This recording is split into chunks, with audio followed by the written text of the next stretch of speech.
หลังจากตัดแต่งกิ่งไปนะครับ ผมก็ยกกระถางขึ้นนะฮะจะเปลี่ยนกระถางด้วยแล้วก็จะเปลี่ยนดินด้วยเส้นนี้นะครับเขาจะยาวขดม้วนไปรอบกระถางนะฮะเนื่องจากเขาไม่มีที่ไปนะครับเขาก็จะวนขดรอบกระถางนะเราก็ต้องทำการตัดแต่งพอเราตัดสั้นปุ๊บรากฝอยเขาแตกใหม่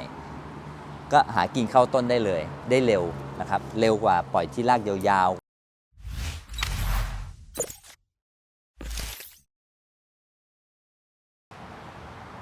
สวัสดีครับพบกับบอนไซสเตชันครับวันนี้อยู่ในสถานีเวิร์กช็อปสเตชันต้นนี้เป็นต้นไซไทเกอร์นะครับหรือไซจีนนะฮะที่มีลำต้นใหญ่มากแล้วก็เก่าแก่มากนะครับกระถางของเขาเนี่ยค่อนข้างเล็กเกินไปนะครับพอดีวันนี้ผมได้กระถางใหม่มาแล้วก็จะทำการเปลี่ยนดินเปลี่ยนกระถางกันเลยแล้วก็จะทำการตัดแต่งทั้งต้นนะครับดูกิ่งตัดแต่งย้อนกิ่งใหม่นะครับเป็นการทำกิ่งใหม่กันเลยนะครับส่วนขั้นตอนจะเป็นอย่างไรติดตามมาครับขั้นตอนแรกนะครับผมก็จะทำการริดใบก่อนช่วงที่เราทำไม้นะครับถ้าเราจะริดใบหมดทั้งต้นหรืออะไรเนี่ยฮะต้องให้ใบเขาแก่นะครับถ้าไม้ใบอ่อนเราจะไม่ริดใบทิ้งนะครับเพราะว่าช่วงที่ไม้ใบอ่อนเนี่ยเป็นไม้ที่กำลังจะเติบโตจะแข็งแรงนะครับเพราะฉะนั้นถ้าเราจะริดใบไม้ทั้งต้นนะครับต้องดูช่วงที่ใบเขาแก่นะครับอันนี้ก็ใบแก่เพราะทิ้งไว้นานแล้วนะฮะสังเกตดูได้ใบเขาจะเหลืองๆนะครับใบเหลืองแล้วก็ใบเดิมของเขาเนี่ยจะค่อนข้างที่เริ่มจะเหลืองแล้วนะฮะเริ่มจะไม่ค่อยสมบูรณ์นะครับการริดใบนะฮะผมก็จะต้องค่อยๆริดใบออกไปนะครับค่อยๆเด็ดออกนะฮะทั้งต้นก็จะใช้เวลานานพอสมควรนะครับเมื่อเราริดใบหมดทั้งต้นเราก็จะเห็นโครงสร้างของต้นโครงสร้างของกิ่งนะครับเราก็จะทำการยกต้นออกนะครับแล้วก็ตัดแต่งรากนะซึ่งรากพวกนี้ครับบางเส้นเนี่ยที่มันไขว้นะครับหรือที่มีรากอากาศเราก็จะตัดออกนะครับแล้วก็จะเปลี่ยนกระถางใบใหญ่ขึ้นนะฮะเพราะว่าอันเนี้ยอยู่ในกระถางที่เมื่อก่อนเนี้ยก็อยู่ในกระถางที่พอดีนะครับพออยู่ในระยะเวลาที่นานมากนะฮะรากเขาเริ่มโตขึ้นนะครับก็จำเป็นต้องหากระถางมาเปลี่ยนครับขั้นตอนแรกผมก็จะริดใบทิ้งไปก่อนนะครับ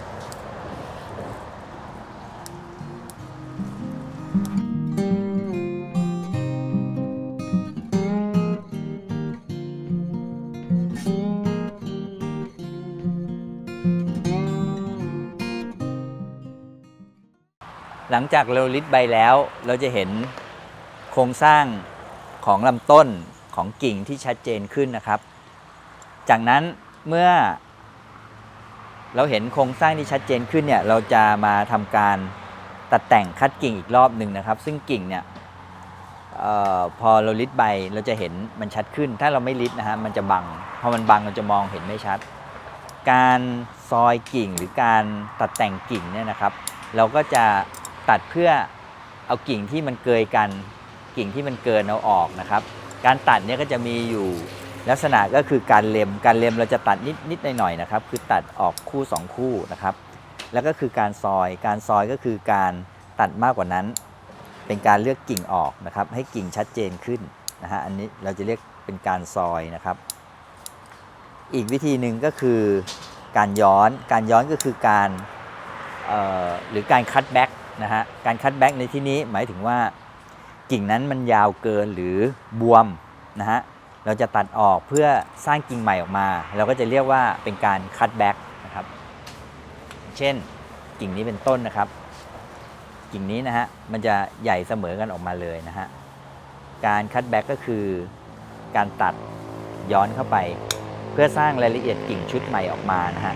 กิ่งชุดใหม่เขาก็จะมีรายละเอียดแล้วก็เรียวขึ้นนะครับอันนี้เป็นการดูแลไม้จบนะครับอย่างเช่นตัวนี้นะครับบริเวณนี้กิ่งนี้นะฮะมันจะใหญ่เท่ากันครับแล้วก็ย้อนคัตแบ็กเข้าไปนะครับอนาคตเขาก็จะแตกรายละเอียดแล้วก็จะสร้างกิ่งชุดใหม่ออกมากิ่งชุดใหม่เขาก็จะเรียวนะครับไม่บวมนะครับแล้วก็สวยงามอันนี้ก็คือวิธีการตัดแต่งกิ่งของไม้จบนะฮะวิธีการก็จะเป็นประมาณนี้นะครับเราก็จะค่อยๆไล่ไปทั้งต้นนะครับค่อยๆไล่ตัดแต่งกิ่งนะครับอย่างกิ่งนี้นะฮะดูเยอะมากนะครับดูเยอะเกินไป การตัดแต่งกิ่งเราก็จะค่อยๆเล็มออกกิ่งนี้เป็นกิ่งใหม่นะครับ อันนี้เป็นกิ่งเก่าครับนะการตัดใช้กรรไกรด้วยใช้ครีมตัดช่วยด้วยนะฮะเพื่อเก็บกิ่งให้เรียวขึ้นครับพอได้กิ่งลักษณะแบบนี้อนาคตเขาจะแทงรายละเอียดออกมาให้อีกนะฮะกิ่งก็จะไม่บวมนะครับพอเราค่อยๆไล่เก็บไปแบบนี้นะครับไล่เก็บไปแบบนี้ทั้งต้นนะครับกิ่งที่เกยกันแบบนี้เกยกันลักษณะนี้ก็ตัดออกครับ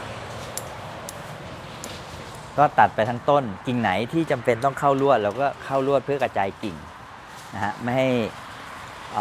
ซ้อนกันนะครับกิ่งที่เป็นสามง่ามเดี๋ยวผมหาตัวอย่างก่อนอันนี้นะฮะกิ่งที่เป็นสามง่ามครับอันนี้เป็นกิ่งเก่าอันนี้ดูออกเลยนะฮะว่าเป็นกิ่งเก่าอันนี้เป็นกิ่งใหม่กิ่งที่เป็นสามง่ามหมายถึงว่าออกมาสามง่ามแบบนี้นะครับเราก็เอาอันกลางออกกิ่งนี้มันจะเป็นกิ่งเก่าแล้วกิ่งใหม่เขาก็จะแตกมาใหม่นะครับชุดพวกนี้นะครับมันเหมือนเป็นการที่เราตัดรายละเอียดออกแต่ว่าการตัดรายละเอียดออกแบบนี้นะครับอนาคตเขาจะแตกพุ่มออกมาใหม่แล้วเราทำให้กิ่งเนี่ยสั้นลงนะครับพุ่มเนี่ยกระชับลงไปด้วยครับถ้าเราไม่ตัดแบบนี้พุ่มไม้ก็จะใหญ่ไปเรื่อยๆนะครับเพราะฉะนั้นการตัดวิธีนี้ก็จะทำเป็นการรักษาพุ่มให้อยู่สภาพคงเดิมด้วยนะครับอันนี้เราตัด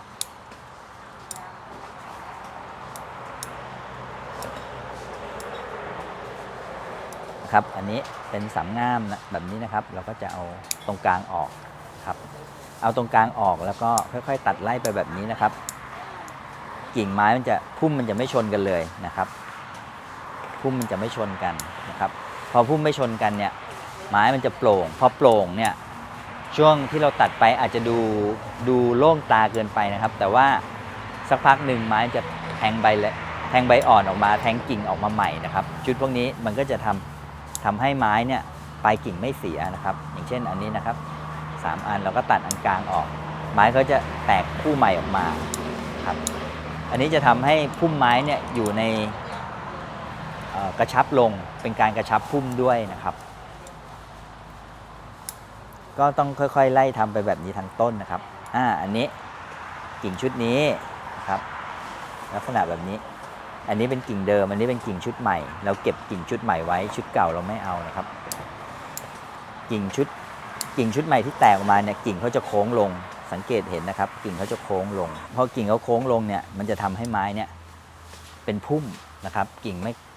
ไม่เชิดขึ้นนะครับแล้วก็อนาคตนะครับเขาก็จะแตกรายละเอียดให้เราเหมือนทุกอันกิ่งอันนี้ครับอันนี้บวมเหมือนเสียเลยนะครับตัดทิ้งเลยนะครับเพื่อให้เขาแตกใหม่จำเป็นต้องตัดนะครับเพราะว่ากิ่งแบบนี้มันบวมนะครับอันนี้แก้ยากครับนอกจากเราตัดแบบนี้ก็ยังบวมอยู่นะครับกิ่งพวกนี้มันบวมเราจำเป็นต้องตัดทิ้งเพื่อให้ไม้เนี่ยสวยงามนะครับปลายกิ่งมันจะไม่บวมปลายกิ่งมันจะไม่ตันนะครับกิ่งบวมเกิดจากอะไรครับกิ่งบวมเกิดจากการที่ต้นไม้แตกมาแล้วเราก็ตัดอยู่ที่เดิมแบบนี้ประจำนะครับตัดอยู่ที่เดิมพอแตกออกมาอีกเราก็ตัดอยู่ที่เดิมแบบนี้นะครับกิ่งเขาก็จะบวมแบบนี้นะฮะหมายความว่าพอเราตัดอยู่ที่เดิมเนี่ยกิ่งเขาจะไม่เรียวนะฮะเราก็จำเป็นต้องมาเก็บออก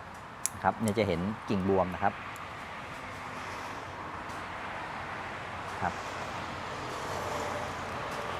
แล้วก็การแก้นะครับแก้ด้วยอย่างแรกคือใช้ครีมเก็บออกถ้ามันแก้กิ่งบวมได้ก็ใช้ไปนะครับถ้าแก้ไม่ได้ครับมันยังบวมอยู่เราก็จำเป็นต้องตัดทิ้งไปนะครับซึ่งถ้าเราดูแลไม้ทั้งต้นเนี่ยโอกาสที่กิ่งจะบวมแบบนี้มันจะมีน้อยมากยกเว้นในบางกิ่งที่มันหลุดตานะครับอันนี้จะสังเกตว่ากิ่งพวกนี้มันจะมีแค่กิ่งที่ยาวออกมาจะไม่มีกิ่งบวมนะครับมันจะมีน้อยกิ่งนะครับที่เราตัดอยู่ประจำตัดซ้ำอยู่กับที่นะครับไม้กี่ทีก็ตัดซ้ำอยู่กับที่แบบนี้จะทำให้เกิดกิ่งบวมอันนี้เป็นได้กับไม้ทุกชนิดนะครับถ้าเราไม่ค่อยๆเก็บปลายซอยเก็บปลายไล่แบบนี้นะครับไม้จะกิ่งบวมแทบทุกชนิดครับ เพราะฉะนั้นวิธีการทำแบบนี้ทำได้กับไม้ทุกต้นครับที่เป็นไม้จบแล้วนะครับการซอยกิ่งหรือการเก็บกิ่งเก็บใบพวกนี้อ่อนครับจะทำให้ต้นไม้เนี่ยกิ่งโปร่งขึ้นพอกิ่งโปร่งขึ้นเนี่ยพอเราทำด้านบนซอยไปด้วยนะฮะกิ่งโปร่งขึ้นแสงเขาก็จะลงไปข้างล่างนะครับเมื่อแสงลงไปข้างล่างเนี่ยจะทำให้ไม้ไม่ทิ้งกิ่งในบริเวณที่แสงเข้าไม่ถึงนะฮะจะสังเกตว่าไม้ทุกชนิดนะครับด้านในเนี่ยจะไม่มีกิ่งไม่มีรายละเอียดเพราะว่าแสงมันเข้าไม่ถึงรายละเอียดเขาก็จะมาออกช่วงปลายๆนะครับช่วงปลายพวกนี้ครับถ้าเราเลี้ยงไม้นะครับยิ่งพุ่มกว้างมากนะครับด้านในเนี่ยจะไม่ค่อยมีรายละเอียดเขาจะไปอยู่ด้านปลายหมดนะครับเพราะฉะนั้นวิธีนี้เป็นการกระชับกิ่งเป็นการกระชับกิ่งย้อนกิ่งให้พุ่มเล็กลงนะครับเมื่อพุ่มเล็กลงเขาจะแตกรายละเอียดด้านในให้เรานะครับถ้าเราไม่ตัดเราปล่อยมาอย่างเดียวนะครับไม้เขาจะมาแตกไปรายละเอียดแตกตรงปลายอยู่กระจุกเดียวนะครับจะไม่มีรายละเอียดด้านในนะครับเพราะฉะนั้นวิธีการนี้พอเราตัดกระชับให้แสงเข้าต้นไม้เขาก็จะมีรายละเอียดนะครับมีรายละเอียดที่อยู่ด้านในนะครับมากขึ้นนะครับอันนี้เป็นธรรมชาติของต้นไม้นะครับต้นไม้ทุกชนิดนะฮะกิ่งทางด้านล่างเนี่ยเขาก็จะมีพุ่มรายละเอียดอยู่ด้านข้างนอกหน่อยนะครับเพราะว่าด้านในเนี่ยเขาไม่โดนแสงอยู่แล้วนะครับเขาจะไม่ค่อยแทงใบออกมานะฮะยกเว้นไม้ทางด้านบนพวกนี้แสงเข้าตลอดเขาก็จะมีกิ่งที่หนาทึบมากขึ้นนะครับส่วนทางกิ่งด้านล่างก็จะมีกิ่งทึบบริเวณพุ่มด้านปลายและพุ่มของกิ่งด้านล่างเนี่ยจะใหญ่นะครับแล้วก็ค่อยๆเอ็นเข้าไปนะครับค่อยๆสอบเข้าไปข้างบนก็จะเล็กลงพุ่มของไม้เนี่ยมักจะเป็นสามเหลี่ยมครึ่งวงกลมหรือส่วนโค้งอะไรก็แล้วแต่นะครับเพราะว่าธรรมชาติของแสงนะครับแสงเขาเข้าแบบนี้นะฮะแสงเข้าแบบนี้ถ้าด้านบนกว้างด้านล่างเนี่ยจะไม่มีกิ่งเพราะว่าแสงเข้าไม่ถึงนะอันนี้เป็นธรรมชาติของต้นไม้ทรงของต้นไม้จึงเป็นทรงประมาณนี้นะครับค่อนข้างที่จะเป็นสามเหลี่ยมครึ่งวงกลมดอกเห็ดหรืออะไรก็แล้วแต่นะครับแต่ว่าเขาต้องมีชั้นนะครับชั้นแต่ละชั้นต้องมีช่องว่างให้แสงเข้าให้ถึงนะครับวิธีการซอยไม้จึงเป็นวิธีหนึ่งที่ทำให้เป็นการกระชับกิ่งเข้าไปให้ต้นไม้ได้รูปได้ทรงได้ฟอร์มเท่าเดิมคงเดิมหรือใกล้เคียงกับลักษณะเดิมไม่ใหญ่ขึ้นไปนะครับประโยชน์อีกอย่างหนึ่งก็คือแสงเข้าถึงครับแสงเข้าถึงกิ่งไม่เยอะเกินไปทำให้กิ่งไม่บวมกิ่งเรียวนะครับแล้วก็ไม้จะไม่ทิ้งกิ่งการซอยคร่าวๆนะครับเราจะไล่จากข้างล่างขึ้นไปก่อนขึ้นไปข้างบนนะครับเป็นการซอย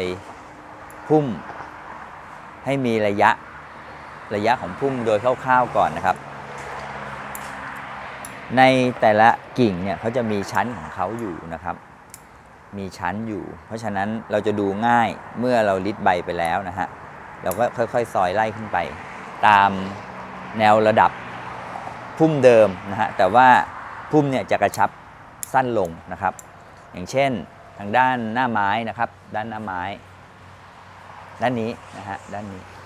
เมื่อวานผมเก็บบางส่วนออกไปแล้วนะครับวันนี้มาทำต่อนะครับอันนี้ระยะของพุ่มเนี่ยพุ่มส่วนมากโดยทั่วไปที่เราทำในต้นนี้พุ่มเขาจะลักษณะคล้ายๆพัดนะครับคือบานออกไปแล้วก็มาแคบลงทางด้านนี้นะครับเราก็จะค่อยๆเก็บชุดพวกนี้ไปก่อนโดยคร่าวๆนะครับในลักษณะแนวเดิมนะฮะ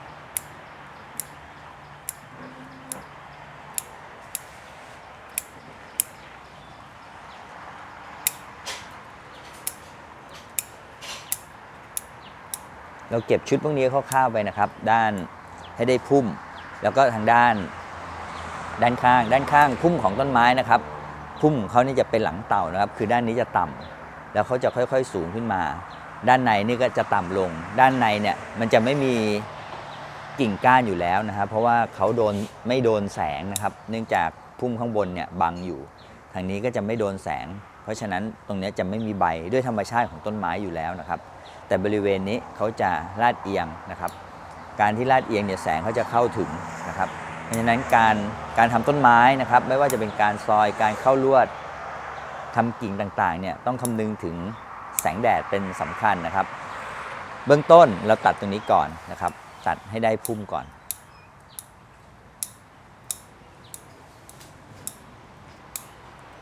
ทำข้างล่างพอทำกิ่งทางด้านขวาแล้วก็มาทำกิ่งทางด้านซ้ายต่อทำด้านล่างขึ้นไปข้างบนนะครับจะมองเห็นอันนี้นะฮะพุ่มของเขานะครับจะมีชั้นนะครับมีชั้นเพราะฉะนั้นเราต้องทำให้เป็นชั้นถ้าเราตัดตอนนี้เป็นชั้นเอาไว้เมื่อเขาแตกใบเขาก็จะเป็นชั้นไม่เป็นพุ่มเดียวกันรวมกันไปทั้งหมดนะครับอันนี้ก็เช่นกันนะครับเราก็ตามลักษณะของพุ่มไม้นะฮะพุ่มไม้ของเขา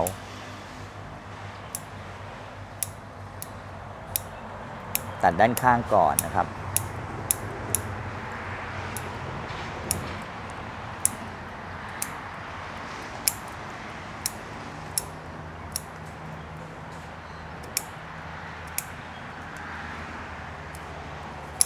เข้าไป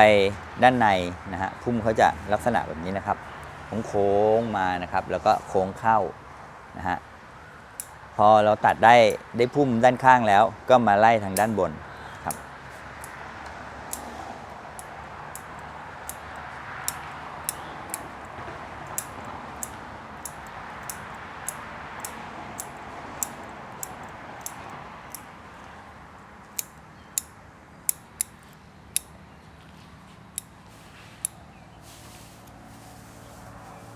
อันนี้ในตัวเขาเองนะครับเขาก็จะมี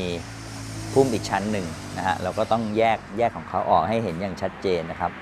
บางครั้งอาจจะต้องใช้เข้าลวดช่วยในบางกิ่งหรือต้องดึงบ้างนะครับเพื่อรักษาของระยะกิ่งนะฮะให้ลูกไม้เข้าทรงอย่างเดิมนะครับอันนี้เดี๋ยวผมอาจจะต้องดึงช่วยนะครับดึงช่วยลงไปแล้วพอเราตัดแบบนี้ได้ด้านข้างได้แล้วก็มาตัดด้านบนครับให้ได้พุ่มทางด้านนี้ก็จะเฉียงนะครับเฉียงให้ได้พุ่มเหมือนฝั่งนู้นเช่นกันนะครับหลังจากได้ด้านข้างแล้วนะครับก็ไปด้านหลังไปไล่ด้านหลังทำข้างล่างก่อนนะครับไม้ทุกชนิดทำจากล่างขึ้นไปข้างบนนะครับให้หมดทั้งต้นก่อน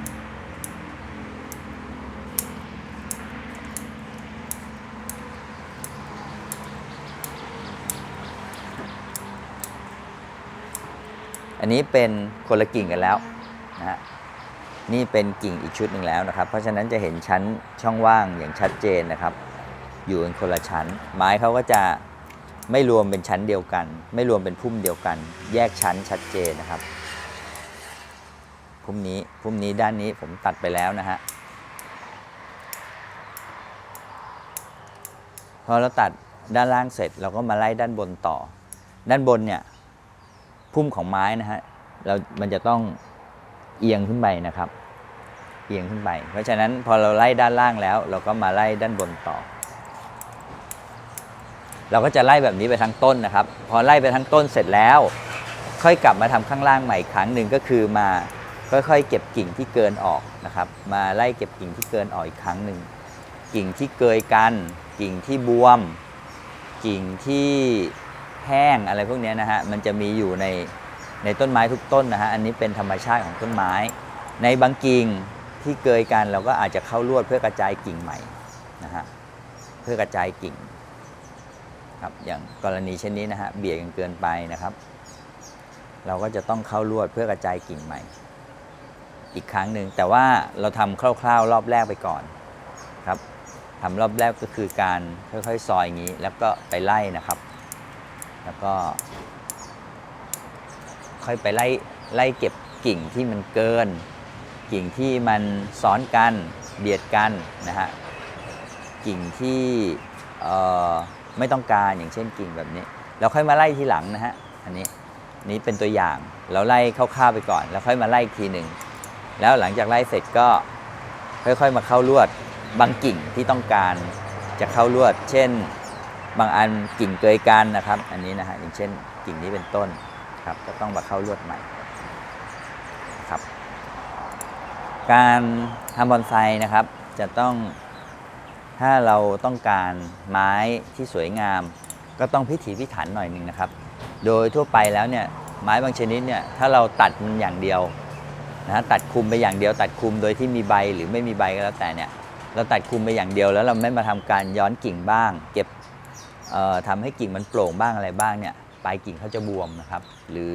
กิ่งเขาจะไม่สวยไม่เรียวออกมานะครับเพราะฉะนั้นทำต้นไม้ต้องค่อยๆไล่ไปนะครับการทำแบบนี้จะใช้เวลานะฮะใช้เวลามากทีเดียวเพราะว่าเป็นไม้ต้นใหญ่ครับแต่เมื่อเราทำไปแล้วนะครับทำกิ่งทั้งใหญ่กันไปแล้วเนี่ยอายุของต้นไม้อายุของกิ่งนะครับอายุของกิ่งเขาจะไม่ค่อยเสียนะครับอาจจะมีเสียบ้างแต่ว่ามันก็จะแก้ไขง่ายมีบ้างนะฮะกิ่งบวมกิ่งทิ้งอะไรพวกนี้มันเป็นธรรมชาติของต้นไม้อยู่แล้วนะครับแต่ว่าจำนวนของเขาจะน้อยลงแล้วพอเรายิ่งทำไปแบบนี้เมื่อผมตัดไล่ไปแบบนี้นะฮะอนาคตเขาจะแตกรายละเอียดมาใหม่นะครับพอแตกรายละเอียดมาใหม่กิ่งใหม่เนี่ยมันก็จะเรียวนะครับกิ่งที่แตกมาใหม่มันก็จะเรียวไม่บวมไม่เสียนะครับกิ่งนี้ผมดึงใช้ลวดดึงเอาไว้นะครับเนื่องจากกิ่งด้านบนเนี่ยพุ่มของกิ่งด้านบนเนี่ยไปชนกับกิ่งด้านบนอีกทีหนึ่งนะฮะและช่องว่างทางระหว่างกิ่งด้านบนตรงกลางเนี่ยช่องว่างเยอะเกินไปนะครับผมก็เลยใช้ลวดดึงให้จังหวะกิ่งเนี่ยเขาอยู่ในจังหวะที่เหมาะสมมีช่องว่างบริเวณด้านนี้นะครับแล้วก็ช่องว่างระหว่างกิ่งกลางกับกิ่งล่างก็ลดน้อยลงไปนะครับส่วนกิ่งนี้ผมเข้าลวดเอาไว้เพราะกิ่งเนี่ยมันไปชนกันอยู่ในระดับเดียวกันเลยนะครับผมก็เลยมีความจำเป็นต้องยกกิ่งนี้ขึ้นนะฮะเพราะมันไม้คนละพุ่มกันนะครับวัตถุประสงค์ก็คือยกกิ่งนี้ขึ้นนะครับแล้วเดี๋ยวก็ต้องเข้าลวดกิ่งนี้ให้ต่ำลงกิ่งเขาจะได้อยู่คนละระดับกันพอช่วงที่เราซอยพุ่มเนี่ยไม้เขาก็จะอยู่กันคนละพุ่มนะฮะกิ่งนี้ช่องว่างเยอะนะครับผมก็ดึงกิ่งล่างขึ้นไป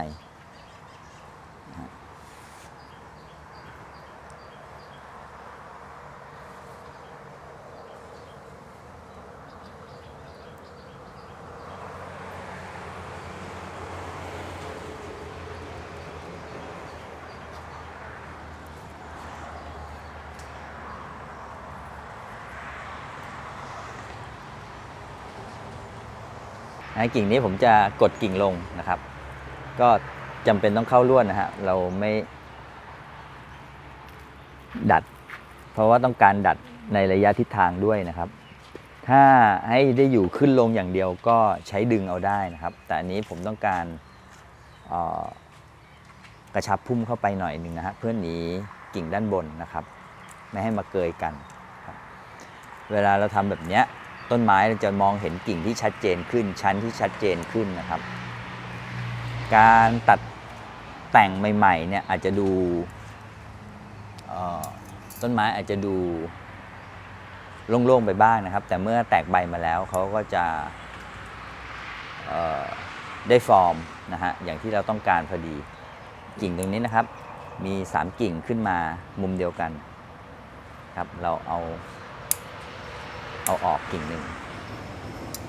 ครับถ้าจุดเดียวแตกมา3กิ่งนะครับเราควรจะเลือกเอาไว้แค่2นะฮะไม่งั้นไม้มันจะบวมนะครับกิ่งจะบวมหมายความว่าบริเวณนี้มันจะใหญ่กว่าบริเวณอื่นนะฮะ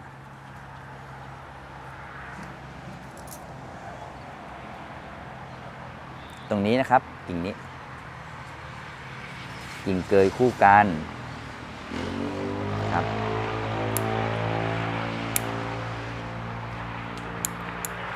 ก็ต้องค่อยๆไล่เก็บไปนะฮะไม้พวกนี้พอเราไล่เก็บไปเนี่ยไม้มันจะดูโปร่งขึ้นนะครับช่วงแรกอาจจะดูโปร่งตานะครับแต่เมื่อไม้แตกกิ่งไปแล้วเขาจะดูแน่นขึ้นนะครับจะเห็นว่ากิ่งเขาเกยกันนะครับผมก็จำเป็นต้องดัดเขาหลบลงมา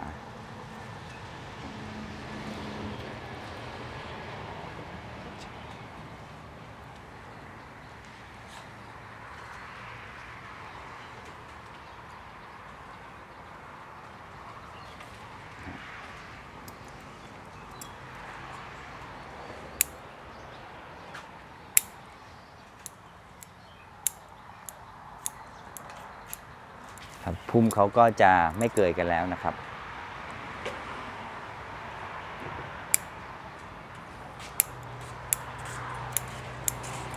ก็ค่อยๆไล่เก็บแบบนี้ทั้งต้นนะครับซึ่งใช้เวลา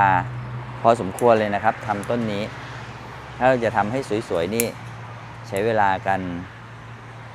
หลายวันนะครับ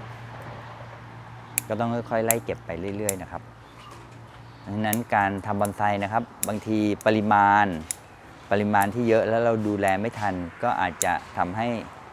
ไม้เนี่ยไม่ได้คุณภาพนะครับการเลี้ยงต้นไม้ต้องอยู่ที่เวลาของเราด้วยนะครับว่าเรามีเวลาดูแลเขาแค่ไหนกับปริมาณของต้นไม้นะครับบางครั้งปริมาณเยอะก็ใช่ว่าจะดีนะครับซึ่งของผมเองปริมาณก็เยอะทำไม่ทันนะครับในบางส่วนก็ตัดคุมไว้อย่างเดียวแล้วเมื่อมีเวลาก็มาไล่ทำนะครับอย่างนี้นะครับเกิดจากการที่ช่วงที่เราซอยบ่อยๆแล้วเราไม่ได้ริดใบมาดูนะครับไม้ก็จะมองไม่ค่อยเห็นรายละเอียดด้านในนะครับเมื่อเรามาริดใบทำแล้วนะครับมองเห็นกิ่งที่มีรายละเอียดชัดเจนเนี่ยเราก็สามารถตัดแต่งได้ดีนะฮะกิ่งชุดนี้นะครับผมจะใช้กิ่งล่างนะฮะกิ่งบนไม่ใช้กิ่งบนเป็นกิ่งเก่านะครับกิ่งล่างเป็นกิ่งใหม่นะฮะพอเราตัดช่วงแรกนะฮะเขาจะดู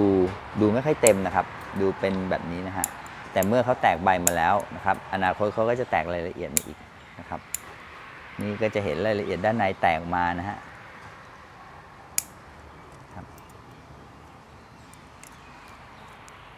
เลี้ยงปล่อยเอาไว้หน่อยแล้วก็เลี้ยงช่วยออกมาได้เป็นรายละเอียดอีกนะฮะ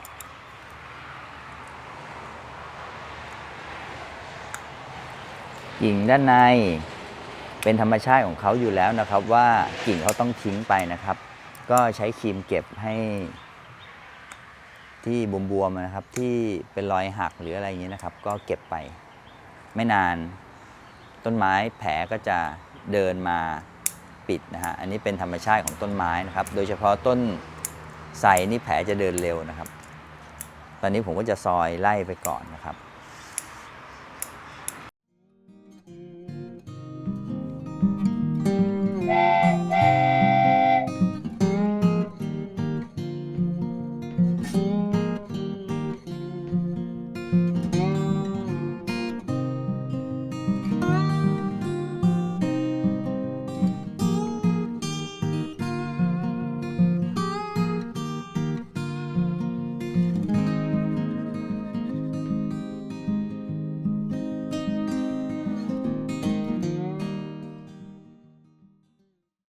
หลังจาก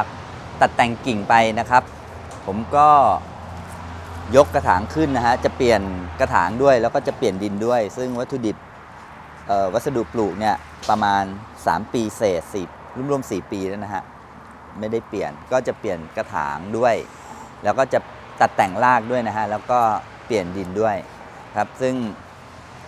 รากเนี่ย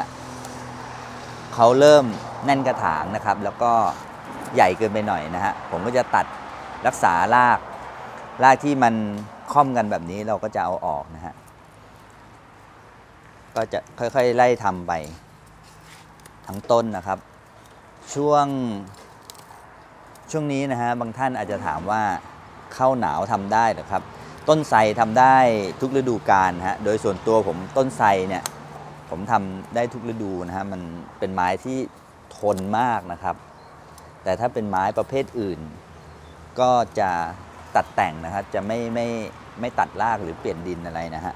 แต่ต้นไทรนี่ไม่เป็นไรนะฮะ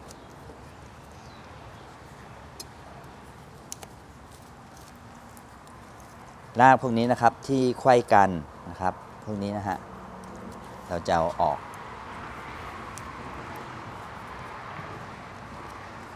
ถ้าเราไม่เอาออกนานๆไปเขาก็จะเชื่อมติดกันนะฮะก็ดูเก่าแก่ดีนะครับแต่ว่าด้านในเชื่อมกันก็โอเคนะครับด้านนอกเราก็ต้องเบรกเอาระยะบ้างไม่งั้นรากเขาจะชนกระถางนะครับ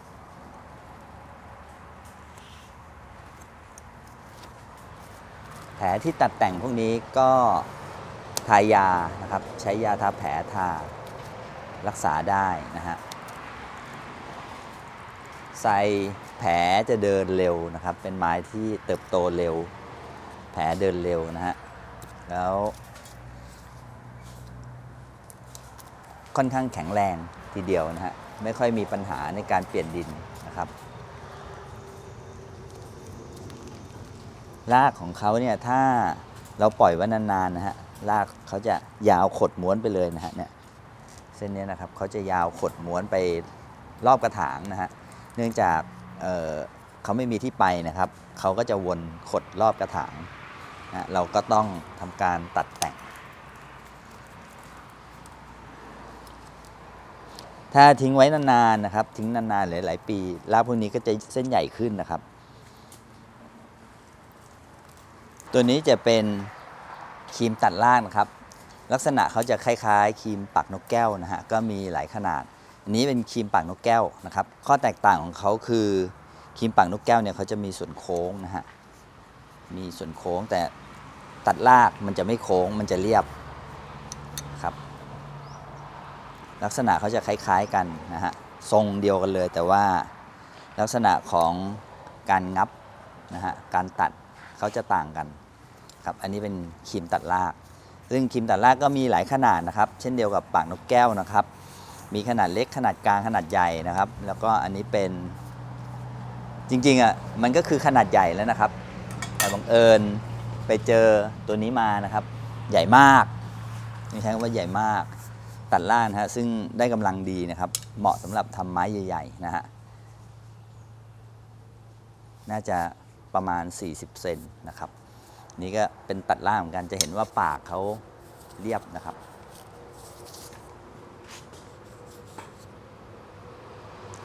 นี่เป็นตัวใหญ่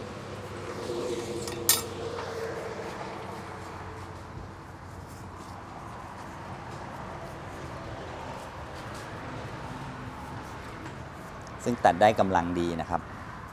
นี่ก็เป็นอุปกรณ์ในการทำบอนไซนะครับที่เราใช้ในการทำบอนไซส่วนรากพวกนี้จำเป็นต้องตัดออกให้หมดนะครับรากฝอยพวกนี้นะครับที่อยู่หน้าดินพวกนี้นะฮะไม่เอาครับพอเราตัดไปแล้วเนี่ยเดี๋ยวเขาก็จะแตกใหม่นะฮะ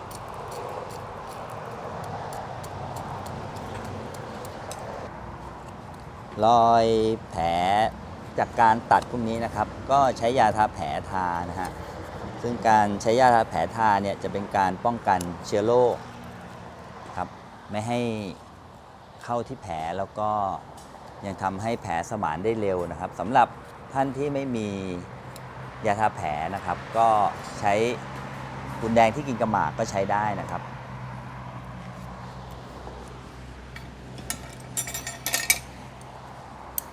พวกนี้จำเป็นต้องเอาออกครับ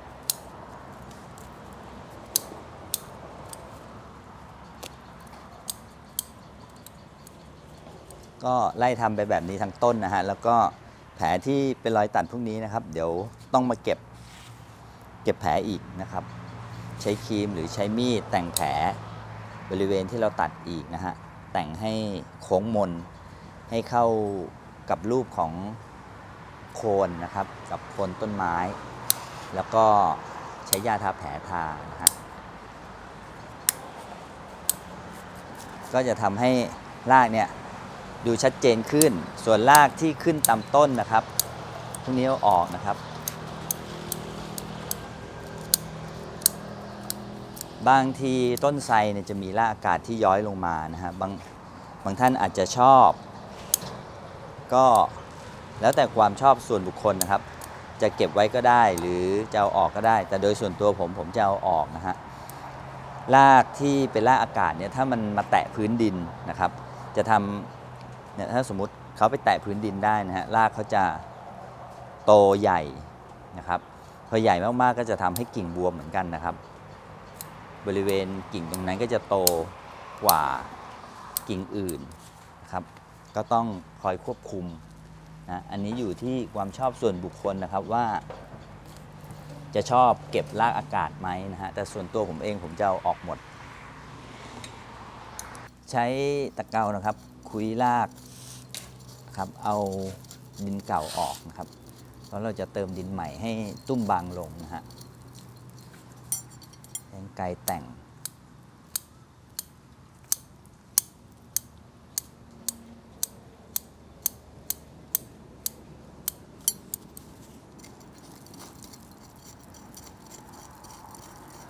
รากเส้นไหนที่มันใหญ่และขดม้วนก็จำเป็นต้องตัดออกไปนะครับแล้วก็ไล่ทำแบบนี้เช่นกันทั้งต้นอีกเหมือนกันนะครับแล้วค่อยเติมดินปลูกนะครับผมก็จะค่อยๆไล่ทำตัดแต่งรากแบบนี้นะฮะไทรเป็นไม้ที่แตกรากได้เร็วนะครับเพราะฉะนั้นการทำเนี่ยเอารากออกได้เลยนะครับ40-50% นี่ออกได้เลยนะครับ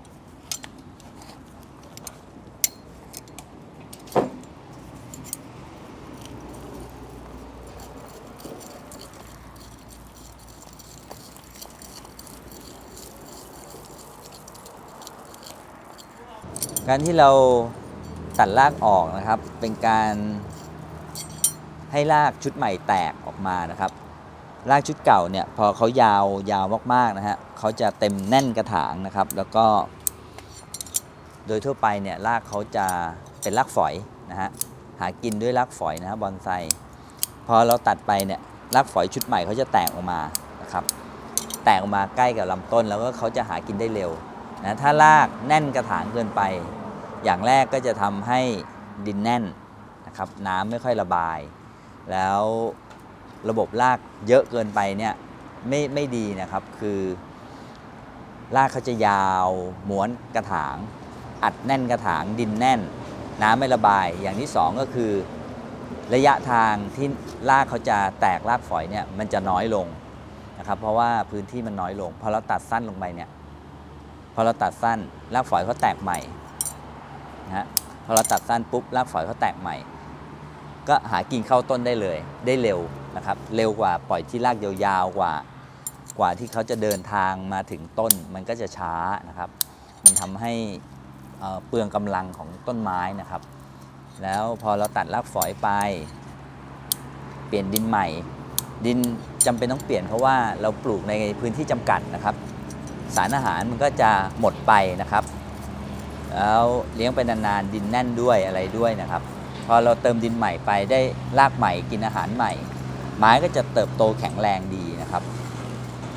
อันนี้ทำให้เป็นการอย่างแรกก็คือเป็นการสร้างความสมบูรณ์ให้กับต้นไม้นะครับโดยทั้งทำรากชุดใหม่นะจะเห็นว่าอันนี้รากยาวมากนะครับรากยาวแล้วก็รากฝอยเขาจะอยู่ปลายๆนะครับรากฝอยเนี่ยเขาก็จะดูดมา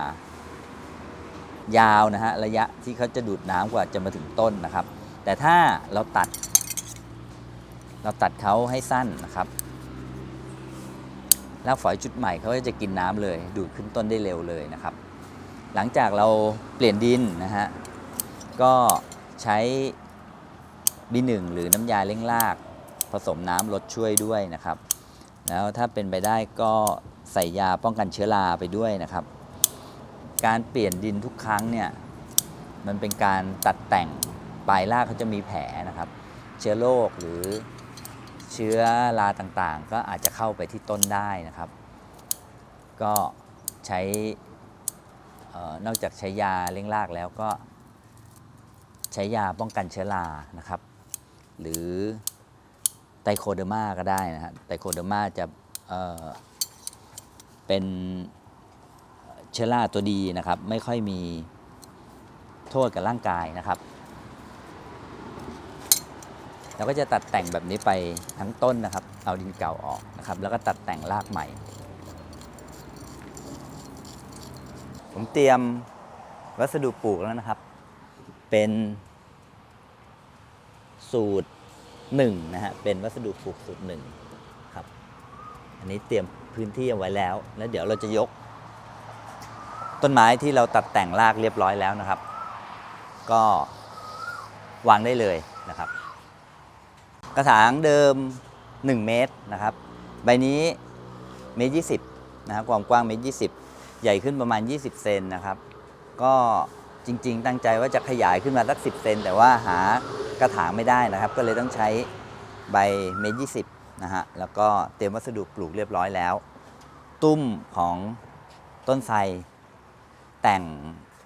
ไว้บางส่วนแล้วนะฮะก็เดี๋ยวจะยกเปลี่ยน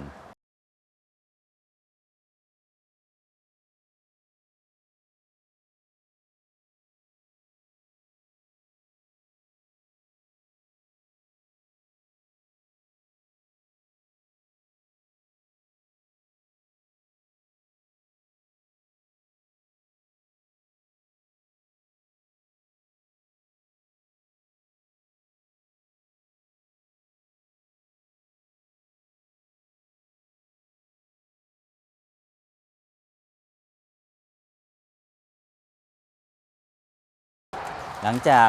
ปลูกนะครับก็เนื่องจากกระถางใหญ่นะครับก็ต้องแทงดินลงไปนะฮะมือกดช่วยให้ดินแน่นวัสดุปลูกที่ผมใช้นะครับก็จะเป็นสูตรหนึ่งนะครับที่วัสดุปลูกสำหรับบอนไซนะครับที่มีจำหน่ายที่สวนบอนไซปองสาย5นะครับติดต่อที่เพจสวนบอนไซปองสาย5ได้นะครับอันนี้เป็นวัสดุปลูกที่ผมใช้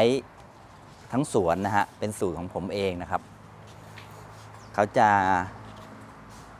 โปร่งนะครับโปร่งแล้วก็ระบายน้ำได้ดีนะฮะปลูกแล้วรากพืชแตกกระจายได้ดีนะครับแทงดินช่วยหน่อยนะครับเพราะว่าดินมันโปร่งนะครับให้ดินแน่นขึ้นนิดนึงครับตอนที่อยู่บนรถยกด้านหน้าด้านนี้ติดกับด้านรถยกนะฮะผมไม่ได้แต่งรากด้านบนเดี๋ยวก็ต้องมาตัดแต่งรากด้านบนนะครับแล้วก็จะฉีดล้างต้นครับใช้ตัวฉีดแรงดันสูงนะครับฉีดล้างกิ่งนี่จะทำให้กิ่งสะอาดลำต้นสะอาดนะครับแล้วก็เป็นการกำจัดตะไคร่คราบดำๆที่ติดอยู่ตามกิ่งออกนะฮะแล้วเป็นอันเสร็จพิธีนะครับเราพวกไทรนี่สามารถนำออกแดดได้เลยนะครับเวลาเราเปลี่ยนดินเปลี่ยนตัดรากนะฮะก็ออกแดดได้เลยนะครับหรือบางท่านอาจจะไว้ในร่มก่อนสักประมาณ 7-10 วันนะครับแล้วก็ค่อยเอาออกแดดก็ได้เช่นกันครับนี่เป็นขั้นตอนต่างๆของการเปลี่ยนดินเปลี่ยนต้นไม้นะครับเปลี่ยนกระถางนะต้นไม้ใหญ่เนี่ยจะทำงานค่อนข้างลำบากนิดนึงบางครั้งเราต้องใช้เครื่องทุนแรงนะครับถ้าเป็นต้นเล็กๆเนี่ยมันก็จะทำงานได้ง่ายขึ้นแต่ว่าไม่ว่าเป็นต้นใหญ่ต้นเล็กนะครับการดูแลของต้นไม้เนี่ยเหมือนกันนะฮะวิธีการดูแลก็คือต้องจำเป็นต้องดูแลเปลี่ยนดินตัดแต่งแล้วก็ควบคุมทรงบอนไซเนี่ยเมื่อเราสร้างไปแล้วนะครับยังไงมันก็ไม่มีวันจบอย่างสมบูรณ์แบบนะครับเป็นสิ่งมีชีวิตที่เขาเติบโตขึ้นมาเรื่อยๆนะครับท้ายคลิปครับในสื่อโซเชียลต่างๆทุกวันนี้นะครับจะเจอว่าปีนี้เผาหลอกปีหน้าเผาจริงนะครับซึ่งผมได้ยินคำนี้มาหลายปีมากเลยนะครับว่าปีนี้เผาหลอกปีหน้าเผาจริงซึ่งถ้าเป็นแบบนั้นจริงๆเนี่ยผมเชื่อว่ากระดูกมันป่นจนไม่มีอะไรให้เผาแล้วครับแต่ในทุกครั้งที่มันเป็นแบบนี้นะครับมันคือธรรมชาติของโลกมนุษย์นะครับว่าโลกมนุษย์มันมีปัญหาเกิดขึ้นใหม่ๆตลอดเวลานะครับปัญหาใหม่มันจะทำให้เราหาวิธีแก้ไขกันใหม่ๆนะครับปัญหาเก่าที่เราเคยทำได้แก้ได้มันจะไม่ค่อยเป็นปัญหาเท่าไหร่สิ่งที่เราจะมาเจอกันต่อไปเนี่ยก็คือปัญหาใหม่ๆซึ่งมีทุกวันแน่นอนครับมันเป็นธรรมดาของโลกเราไม่สามารถเปลี่ยนแปลงโลกนี้ได้ครับแต่สิ่งที่เราจะเปลี่ยนแปลงคือเราเปลี่ยนแปลงตัวเราเองครับรับมือกับปัญหาต่างๆที่มันเกิดขึ้นนะครับทำใจของเราที่จะต่อสู้ฝ่าฟันกับมันไปนะครับยอมรับในสิ่งที่เกิดขึ้นแก้ไขในสิ่งที่เกิดขึ้นใหม่สวัสดีครับ